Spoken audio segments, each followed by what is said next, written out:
سلام علیکم همدیگران عزیز از گروه انگور و باغ. امروز 23 ایولی سال 2024 می باشد و من به شما میخوام درباره کشمشی به همتا، کشمش رقم یکی دنیا به همتا اواتر هم میگویم و دویم همینا کشمش با رنگی سفیدش که نامش رو اسکندری موندیم. این نامش معلوم نیست نام اصلیش. لامبورجینی گفتن. لامبورجینی اوکی نام این نیست. این دروغ نامش مونده در اوکراین لامبورجینی. و نشون میدم همون مویزی که من کردم که نشون دادم به شما. ببینید چه مویزی خوش شد. همین رو معرفی میکنیم. انا پیش از همه همین مویز رو من معرفی کنم. مویز رو در یادتون باشد ما در اولتون گوگل رو جوشانده اشقار زده بعد همین رو زده گرفتیم. ببینید چه مویزی خوش شد. بزرگ. این در بازار 45-40 سومون.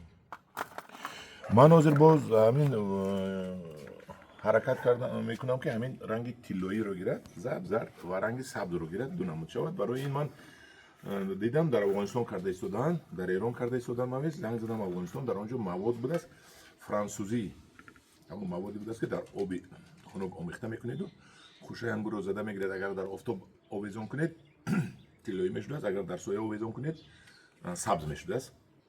من ولی درخواست کردم از افغانستان به من 1 کیلو شروعی کنن از همین انگور کشمشی اسکندری ممیز میکنیم. و حاضر این مویز از استالتیا بود. استالتیا نوعی انگور. من اما چیکار که دیدم در حقیقت مویز میشود است.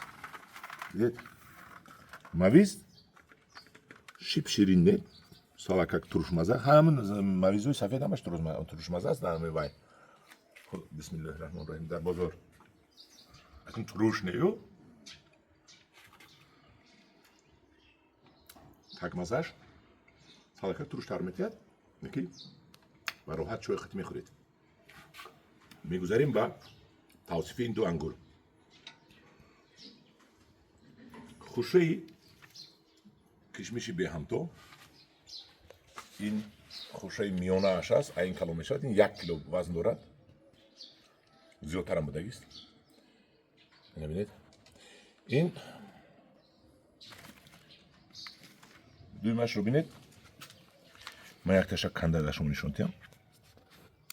انا من همین قوسش رو نشون میدم. با چلیک من از چلیک من قوس است.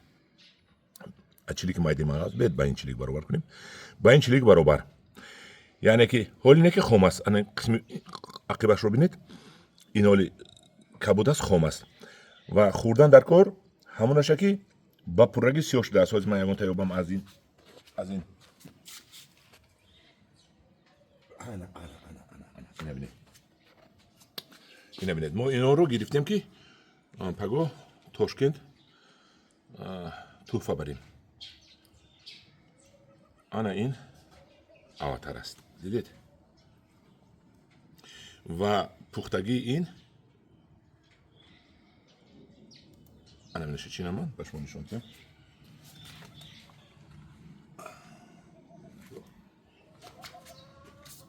انا اینو بسیار پخته است.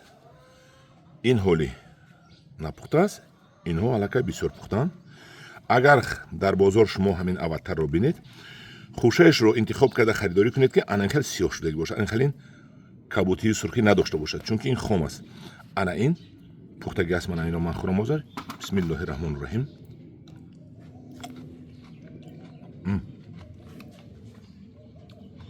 این رو میخورید راحت میکنید. شیرین قرص میکند.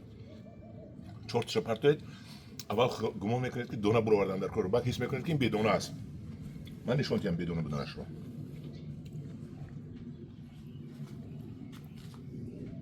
من ببینید یگان دونه ندارد. از این انگور اگر شما بسیار کنید تو ماه سپتامبر آخرش قپید. پختگیش رو پیشش رو چینده مویز کردن گرید. مویزی سویگی میتونید به هیچی هم تو آویزان کنید. هر 2-3 ماه میکشد لیکن بالاش محکم باشد. این خشک میشد. مویزی پریمیوم کلاس یعنی درجه عالی میشود. قیمت ترین از 100 سوم زیاد. انا برای همین شما بسیارتر انگوری مویزی کنید که و شما مشکلی نبیارد برای فروختن انگور رو که نتونستید فروخته مویز میکنید. این من ترازو آوردم نه که باور کنید قریب 10 گرم وزن دارد. خیلی دیده دوز خودتون چقدر است. میگذاریم انگوری کشمشی اسکندری.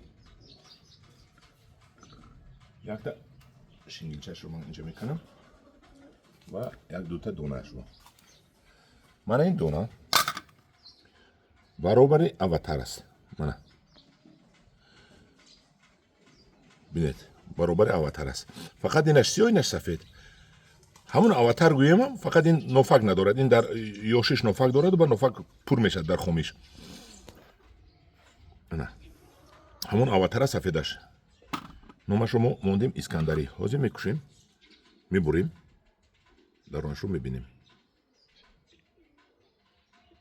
من ببینید دونه نیست. این یک ترک گویا دونه میشم گفته برآمده است. تمام این دونه نیست. این چی میگن رودیمنت. اینو با دست تو میجقید پچق شده میرود. پچق شده رفت.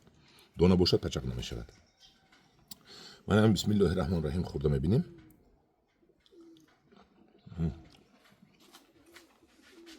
این رنگ اواتر قرص نمیکنه دو لیکن بهتری رنگول.